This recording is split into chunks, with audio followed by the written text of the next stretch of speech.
Assalamualaikum warahmatullahi wabarakatuh. Perkenalkan, nama saya Sakinah Warahmah. NPM saya 1512401. Saya mahasiswa semester 2 Sistem Informasi di Universitas Batam. Di sini saya akan membuat video terkait penjelasan kembali tentang materi pemrograman terstruktur yang telah diajarkan oleh Bapak Adam Rizal Eskom MM. Untuk itu, mari sama-sama kita simak videonya ya. Oke, baik. Di sini kita akan masuk ke materi pertama. Adapun materi pertama kita ini adalah membahas tentang fungsi dan prosedur.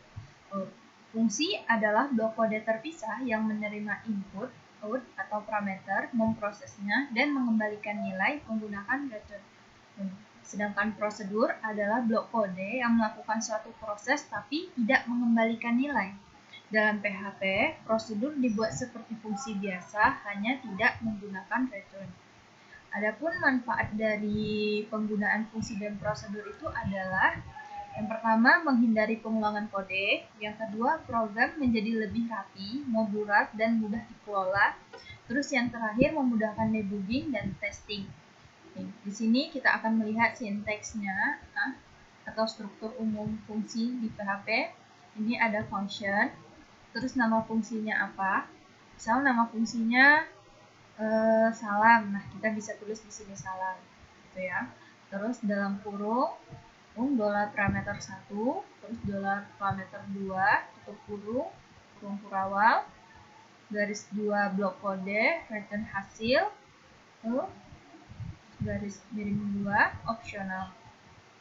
Nah, untuk fungsi ini terbagi menjadi beberapa bagian, kan? Salah satunya yaitu, oke, kita masuk nih.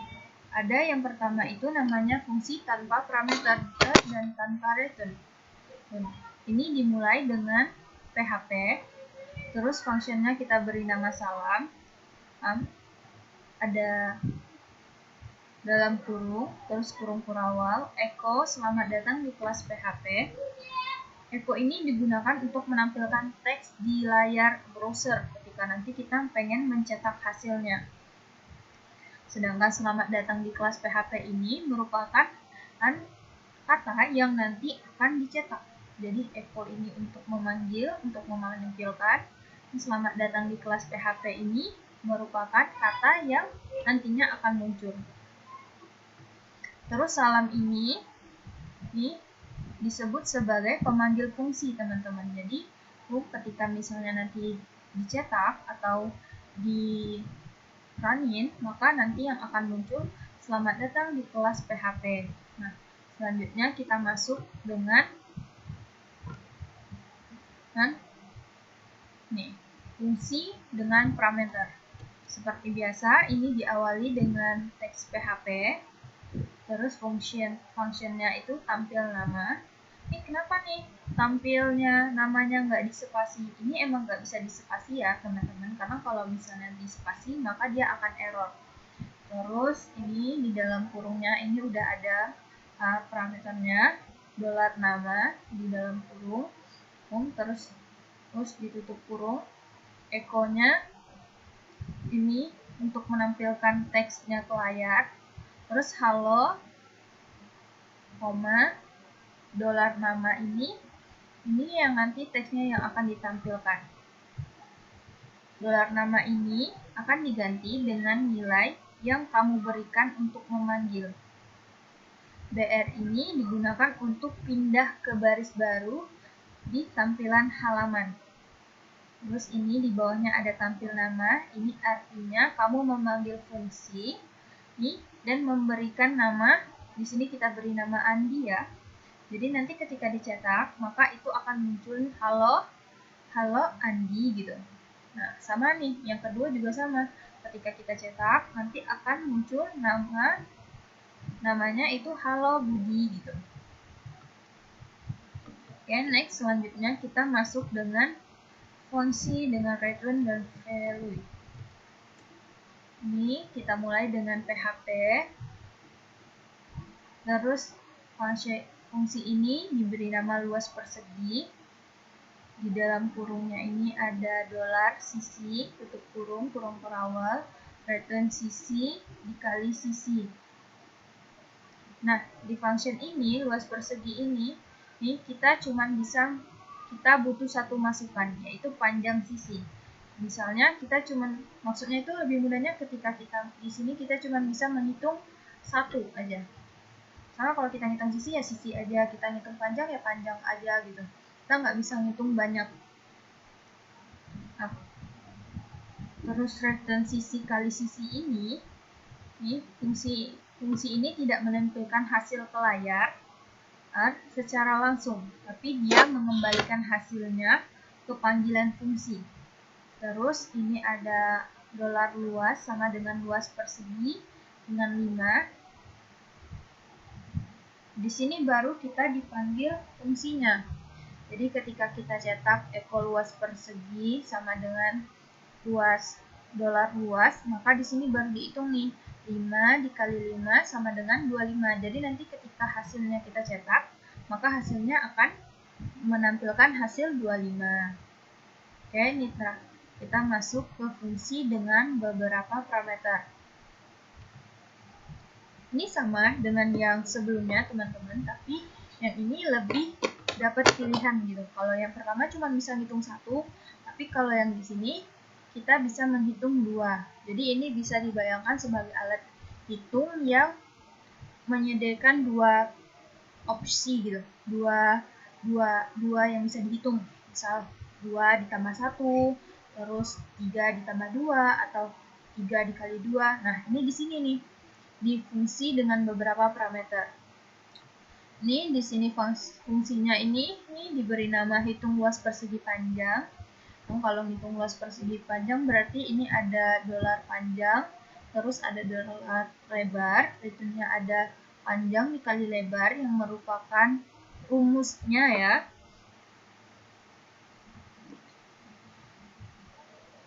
Terus ini akan mengembalikan hasil ke bagian yang memanggil. Jadi ketika misalnya ekonya dicetak atau diminta untuk nampilin hasil ke layar, maka nanti yang hasilnya itu hitung luas persegi panjang. Nah, di sini 4 dikali 6 berarti hasilnya 24. Maka nanti hasil yang terlihat di layar itu adalah 24.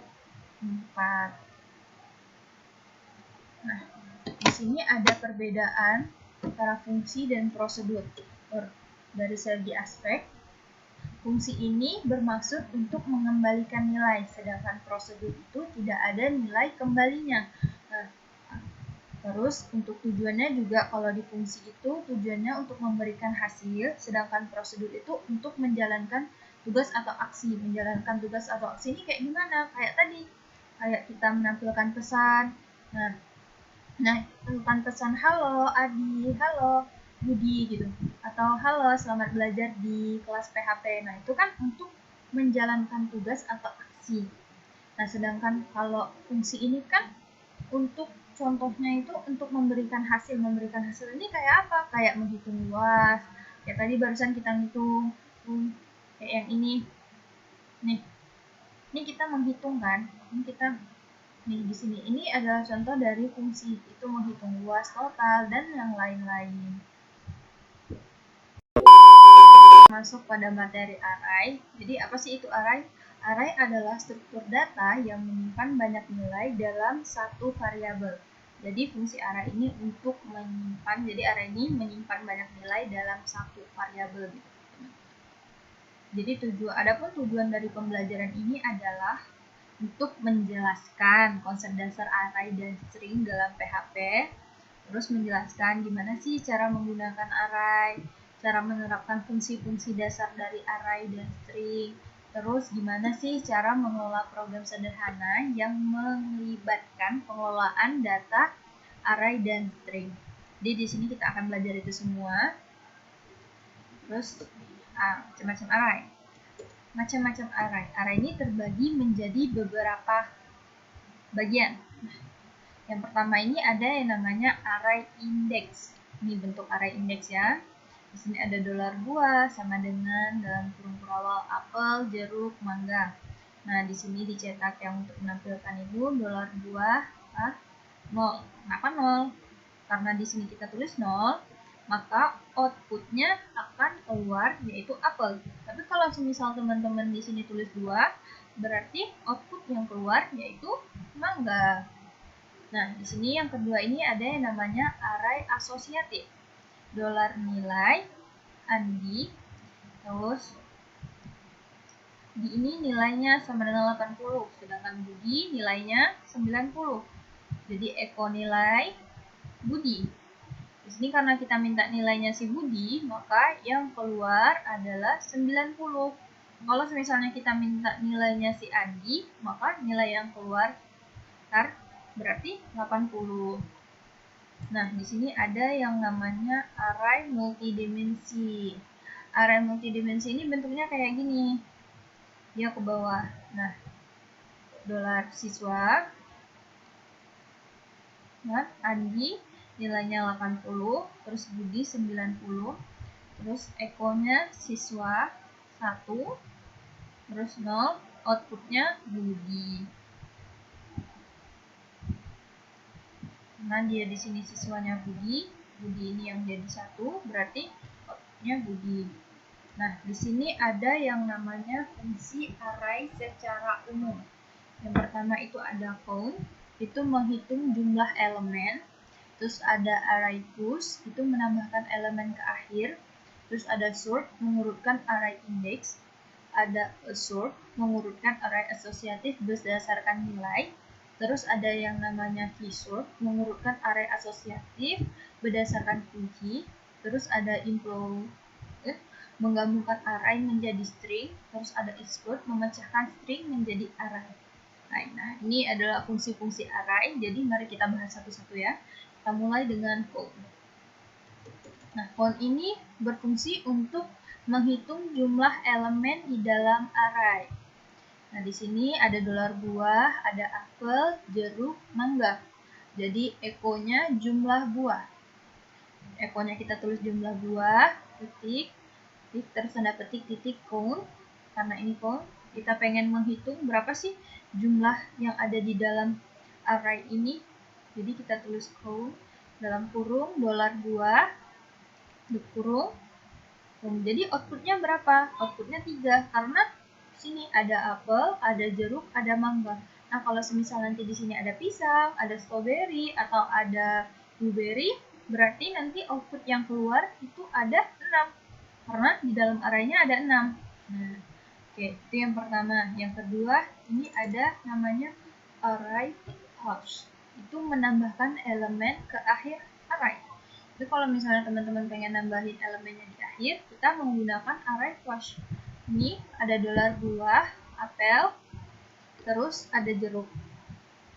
Karena nih tiba-tiba kayak misalnya di daftar buahnya cuma ada apel sama jeruk nih. Terus teman-teman pengen menambahkan buah lain, ada stok buah baru. Nah, jadi kita menggunakan array push ini. Nah, di sini kita tulis array push dalam kurung dolar buah. Kita masukin buah apa yang lagi restock, lagi yang baru datang. Misalnya ada mangga, ada durian. Terus kita tutup, kita print R, terus dolar buah. Terus jadi output yang munculnya di situ apa? Ada apel 1, terus ada jeruk. Nanti output yang kecetak nanti ada mangga, ada durian. Nah, itu karena ini misalnya ini masih baru nih. Ini harga yang baru. Ini stok buah lama. Terus tiba-tiba ada nih buah baru. Karena bingung gimana cara masukinnya, kita pakai array class. Jadi buah-buah yang kita jual ini ada apel, ada jeruk, ada mangga, dan ada durian. Oke, selanjutnya itu ada sort. Fungsi mengurutkan array indeks numerik dari kecil ke besar. Nah, berarti ini dia cuma bisa di angka, teman-teman. Misalnya nih, dolar angka 5291. Tutup. Terus sortnya angka, print, dan angka. Nah, karena ini yang di atasnya ini, yang pertama ini kan nggak kecetak dengan benar nih. Ini kan kecetaknya apa ya? Bahasanya acak-acakan. Nah, jadi ketika kita outputin, kita cetak, maka dia akan mulai dari 0, 1, 1, 2, 2, 5, 3, 9. Jadi dia dari kecil ke besar. Nah, ini fungsi sort. Terus kita lanjut dengan assort. Fungsi mengurutkan array asosiatif berdasarkan nilai dan mempertahankan key. Jadi di sini ada dolar nilai, di dalamnya ada Andi, nilainya 80, Budi, nilainya 90, Citra, nilainya 70, terus assort nilainya kita bikin, terus kita print R-nya nilai, maka yang bakal ke output atau yang bakal ditampilkan itu sama dengan Citra, itu 70, Andi, 80, Budi, 95. Nah, dia tetap merapikan tapi tidak acak-acakan gitu. Jadi citranya tetap, nilai citra tetap 70, Andi tetap 80, Budi tetap 95. Oke, selanjutnya itu ada keysort, mengurutkan array berdasarkan array asosiatif berdasarkan key, nama indeks. Nah, kalau yang pertama itu kan diurutan dari kecil ke besar. Nah, kalau ini diurutin dengan A, nama indeksnya. Nah, di Citra, nilai Citra 70, nilai Andi 80, Budi 95. Terus sortnya kita bikin, kita dalam kurung S nilai, ini S nilainya kita sini, dia akan ketik langsung membaca S nilainya siapa aja, terus kita printin, maka output yang keluar A, Andi dapat nilai 80, Budi 95, Citra 70. Nih, A, B, C. Oke, selanjutnya kita masuk ke implode, fungsi menggabungkan elemen array menjadi satu string. Berarti di sini dia pakai kata, dolar kata. Nah, di dalam arraynya ada saya, koma, suka, php. Kan implode ini fungsi untuk menggabungkan elemen array menjadi satu string nih. Jadi di sini berarti kalimatnya kita implode, kita dalam kurung tanda petik 2, koma, dolar kata, katanya ini apa, terus nanti dia akan menginclude jadi echo atau output yang keluar yaitu saya suka PHP.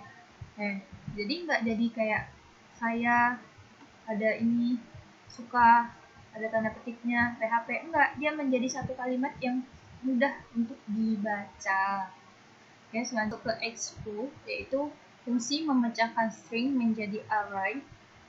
Nah, kalau misalnya di sebelumnya itu kita menggabungkan elemen, tapi kalau yang ini kita memisahkan elemen. Nah, jadi ini dolar kalimatnya ini belajar PHP itu menyenangkan. Karena kalau pengen kita pisahin nih, kita explode-nya jadi dolar kata, explode, terus dalam kurung tanda petik 2, dolar kalimat, ini kalimatnya yang mana? Yang ini, yang di dalam array ini, belajar PHP itu menyenangkan, itu tuh terus di print dolar kata, nih kata yang belajar PHP itu menyenangkan, jadi nanti output yang keluar atau yang tercetaknya yaitu array 0 dimulai dari 0 ya, belajar, terus 1 PHP, 2 itu, 3 menyenangkan. Nah, karena kita pengen pisahin dia menjadi kalimat, jadi dia kayak gitu. Kalau pengen kita gabungin, kita pakai yang include, tapi kalau pengen kita pisahin, kita pakai yang exclude. Nah, sekarang kita masuk ke materi apa itu string. Nah, string ini adalah kumpulan karakter yang digunakan untuk menyimpan teks. Jadi kalau kita pengen menyimpan teks, kita pakai string. Ada fungsi-fungsi string secara umum. Itu ada starlen, itu menghitung panjang string. Yang kedua ada stropper, mengubah ke huruf besar semua. Terus ke staller, mengubah ke huruf kecil semua. Terus ada unfirst, huruf pertama kapital. Substart, mengambil sebagian teks. Terus ada starless, mengganti teks. Terus ada yang terakhir ada explode, memecahkan string menjadi array. Jadi fungsi-fungsi string ini ada 7. Oke, kita masuk ke yang pertama, itu starlen. Itu fungsi menghitung jumlah karakter dalam string. Nih, teksnya ini pemrograman PHP. Karena dia fungsi menghitung jumlah karakter dalam string. Echo-nya jumlah karakter, starlearn. Dalam teksnya ini pemrograman PHP, outputnya berapa nih nanti kalau kecetak? 15. Kenapa 15? Karena mari kita hitung. 1, 2, 3, 4, 5, 6, 7, 8, 9, 10, 11, 12, 15. Nah,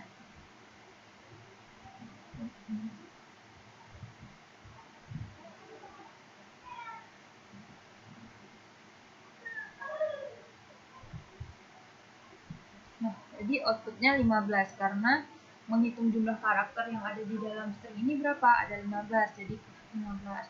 Kalau tagnya lebih panjang dari sehingga kita hitung ada misalnya ada 20 karakter, berarti nanti hasil outputnya itu ada 20. Oke, 2 kita masuk ke stropper, fungsi mengubah seluruh huruf menjadi huruf kapital. Misal nih ada dolar nama Rafiq, karena tiba-tiba salah, harusnya nama Rafiq ini dipakai huruf kapital karena males nulis satu-satu. Rafiq karena malas nge-caps lockin di keyboard kita atau di HP kita, jadi kita bisa pakai ini. Kita tinggal tulis echo super dolar nama dalam kurung dolar nama tutup. Nanti hasil yang kecetak ini akan menjadi Rafiq, akan menjadi huruf besar semua. Terus ini ada stropper, ini fungsi mengubah huruf menjadi huruf kecil. Kalau yang tadi sebelumnya huruf besar, huruf kecil ke besar, kalau yang ini huruf besar ke kecil. Nah, ini ada fungsinya. Ini sama, kalau misal kita udah terlanjur nulis belajar PHP dasar, males dihapusin. Jadi kita pakai stropper ini, terus kita tinggal masukin dolar judulnya dalam kurung, dolarnya apa. Kalau semisal judul, di sini kita tulis judul. Kalau misalnya di sini nama, kita tulis nama. Nanti output yang akan keluar itu akan menjadi huruf kecil. Jadi akan menjadi belajar PHP dasar. Nah, selanjutnya kita masuk ke yang 4. Unfirst itu fungsi mengubah huruf pertama string menjadi kapital. Huruf pertama. Nih, dolar kata belajar PHP. Nah, di sini di B ini kan nggak kapital ya. Jadi kita bisa pakai unfirst ini untuk mengubah yang pertamanya doang. Pertamanya menjadi kapital. Nah, kita bisa sama ini seperti biasa. Nanti output yang akan keluar yaitu belajar PHP. Terus yang kelima ada fungsi mengambil sebagian teks dari string. Ini ada dolar kalimat, halo dunia PHP, echo-nya subtract dolar kalimat 5, 5. Jadi outputnya dunia. Karena di sini nih. Karena dia pengen ngambil teks yang dunianya aja, kita tulis 5 di sini. PHP berarti di sini kita bisa tulis 3. Oke, yang terakhir, ini belum terakhir, sorry maaf. Nah, di sini kita akan masuk ke yang 4, yaitu start real page, fungsi mengganti kata atau karakter dalam string. Nah, biasanya nih, ini berarti sama seperti kita mengcopy, terus kita paste in dia, kita ganti, tapi ini di dalam pemrograman. Jadi kita ada dolar, teksnya, saya suka PHP, terus tiba-tiba kita ngerasa, oh aku nggak suka PHP nih, jadi saya suka JavaScript. Jadi kita tulis start real page-nya dalam kurung PHP, JavaScript. Ini bakal diganti jadi JavaScript. Terus dolar text biar dia tahu teks yang mana. Jadi output yang keluar itu saya suka JavaScript, udah nggak PHP lagi. Berarti nanti kalau misalnya ini JavaScript terus kita pengen ngubah nih, tiba-tiba kita lagi suka lagi balik ke PHP. Tinggal kita bikin kayak gini, kita tulis PHP, nanti outputnya jadi saya suka PHP. Terus yang terakhir, yang ketujuh, ada expose, fungsi memecahkan string menjadi array berdasarkan pemisah. Nih, ada dolar kalimat, dalam kalimatnya itu ada tanda petik buah, apel, jeruk, mangga. Dolar buah sama dengan expose, karena kita pengen memecahkan string menjadi array, petik, dolar kalimat, printnya dolar buah. Jadi outputnya itu menjadi 0 ada apel, 1 jeruk, 2 mangga. Terus kita tutup. Oke, thank you.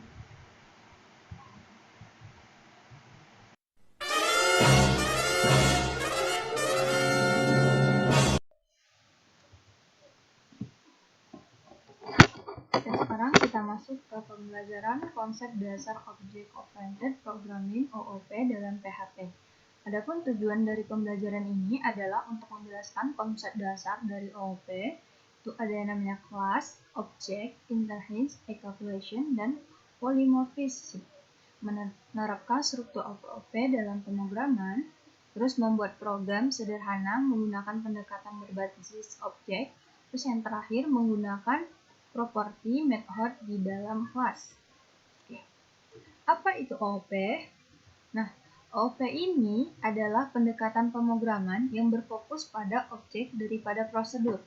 Objek adalah entitas yang memiliki properti, data atau atribut, terus objek juga punya metode, fungsi atau perilaku. Nah, di sini kan dijelaskan yang di dalam terdapat OOP ini yang pertama ada kelas. Nah, apa sih kelas itu? Jadi, saya akan jelasin secara singkat ya teman-teman.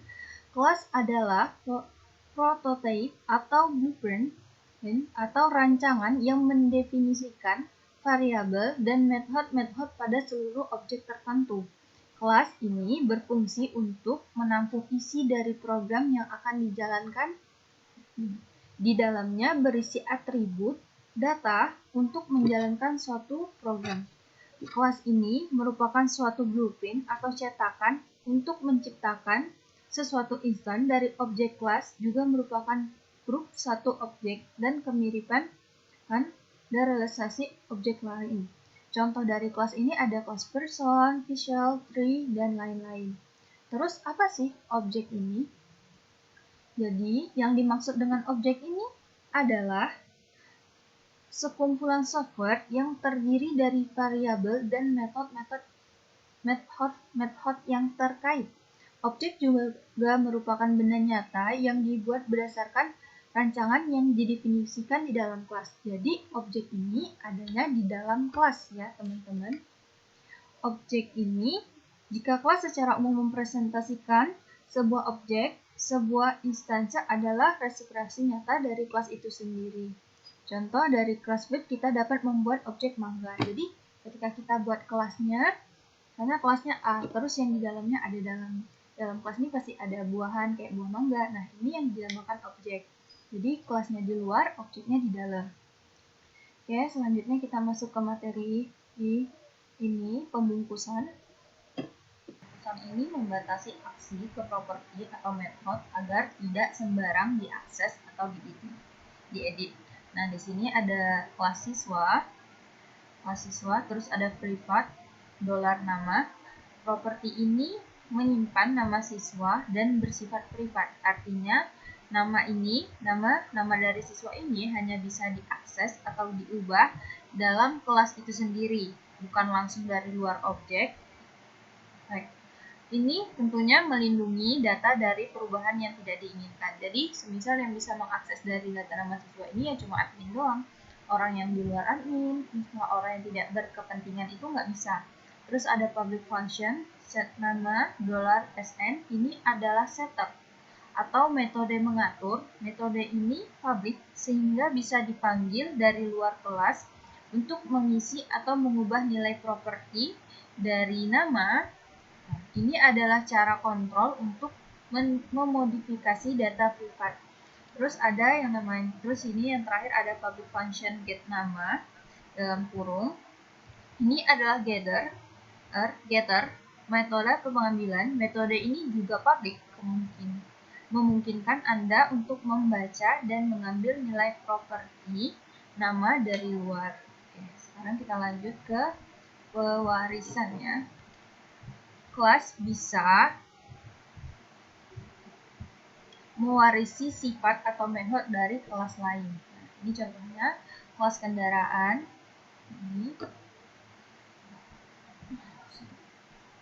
Kelas kendaraan ini merupakan kelas induk. Ini adalah kelas dasar yang mendefinisikan properti dari roda 2 dan metode info. Terus ada kelas motor extend. Ini kelas anak. Ini merupakan kelas anak. Nah, kelas ini mewarisi semua properti dan metode publik dari kendaraan berkat kata kunci dari extend ini. Jadi karena berkat dari kata kunci dari ini, kelas ini bisa mewarisi properti dan metode publik dari kendaraan. Jadi kita nggak perlu mendefinisikan tentang rodanya ada berapa, karena udah ke info nih tentang kalau misalnya yang di sini rodanya ada 2. Jadi di sini tinggal diwarisin aja, jadi dia udah tahu. Jadi sehingga output yang keluar dari Yamaha info ini, outputnya kendaraan ini mempunyai roda 2. Kenapa dia mempunyai roda 2? Karena di atas ini pas kendaraan pas induknya dia punya kendaraan rodanya 2. Jadi ketika di output atau ditampilkan datanya, maka dia tetap mempunyai ini rodanya 2. Oke, selanjutnya kita masuk dengan polimorfisme. Metode ini dengan nama yang sama tetapi implementasinya berbeda. Nah, kode PHP ini menunjukkan bagaimana polimorfisme bekerja melalui metode operandi.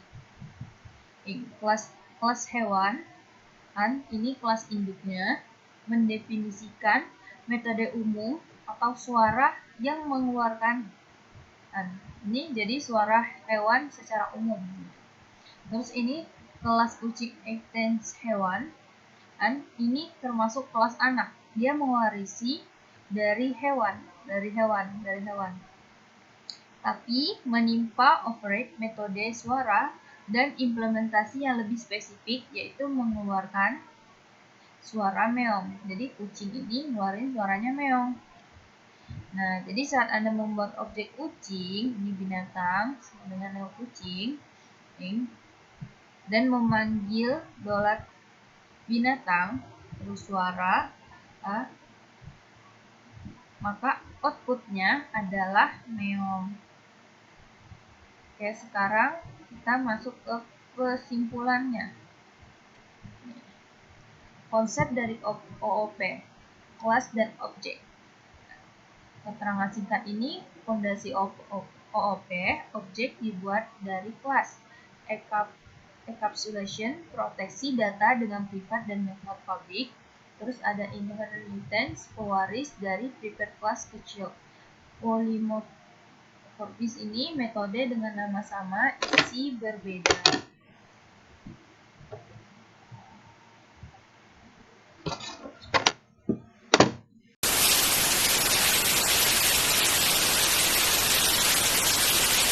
Oke, baik, sekarang kita masuk ke struktur data lanjutan. Di struktur data lanjutan ini ada yang namanya staff, ada yang namanya query, dan linked list dalam PHP. Nah, adapun tujuan dari pembelajaran ini adalah untuk menjelaskan konsep struktur data staff, query, dan linked list. Dan gimana sih cara mengimplementasikan struktur tersebut menggunakan PHP, terus gimana juga cara kita bisa menyelesaikan masalah nyata menggunakan struktur data ini. Nah, di sini kita masuk ke pertama, yaitu stack atau tumpukan. Stack adalah struktur data LIFO, last in the first O, data yang masuk terakhir, keluar duluan. Nah, di sini kita harus ingat poinnya ya, teman-teman, data yang masuk terakhir, keluar dulu. Operasi umumnya terbagi menjadi 3 bagian, yaitu ada pass, push, menambahkan data ke atas stack, terus ada pop, menghapus data dari stack, terus ada pick, melihat data paling atas. Nah, di sini kita lihat contohnya. Di sini ada stack. Stack ini untuk menginisialisasi array kosong. Jadi di sini kita inisialisasi array kosong, namanya stack. Array inilah yang nanti akan kita gunakan untuk menyimpan data-data atau elemen dari tumpukan. Terus di sini ada bagian push, array push. Array push ini digunakan untuk menambahkan satu atau lebih elemen ke akhir array. Dalam konteks ini, berarti menambahkan elemen ke atas tumpukan. Jadi dia di atas tumpukan teman-teman. Ini ditambahin. Setelah operasi ini akan terlihat konsep. Terus ada pop. Pop ini berfungsi digunakan untuk mengeluarkan elemen terakhir dari array dan mengembalikan nilainya. Karena string ini bersifat LIFO. Apa sih LIFO? Nih, last in the first out. Data yang masuk ke pop akan terakhir keluar. Jadi di pop ini echo-nya yang akan keluar, data yang di pop, array pop dollar start, yang mana? Maka nanti akan keluar PHP. Maka nanti data yang akan keluar atau yang akan ke apa sih namanya, yang akan terbaca, nah itu si PHP. Kenapa? Karena dia bersifat di sini LIFO. Elemen terakhir yang masuk, ya yang pertama keluar. Jadi nanti kalau semisal elemen terakhir yang masuknya adalah CSS, ketika kita data yang di pop atau array di pop $start, maka yang keluar adalah CSS. Nah, sekarang kita masuk ke kedua, yaitu QUI atau antrian. Antrian adalah struktur data yang bersifat FIFO. Kalau yang sebelumnya itu bersifat LIFO, kalau yang sekarang ini sifatnya adalah FIFO, first in the first out. Data yang masuk duluan keluar lebih dahulu. Operasi umumnya itu terbagi menjadi dua. Yang pertama menambahkan data ke belakang.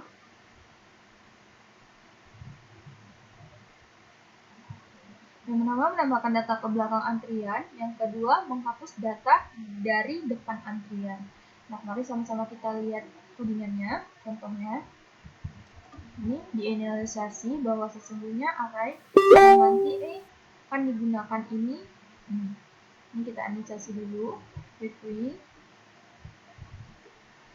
Terus garis miring NQ ini yaitu merupakan bagian untuk menambahkan elemen ke belakang antrian.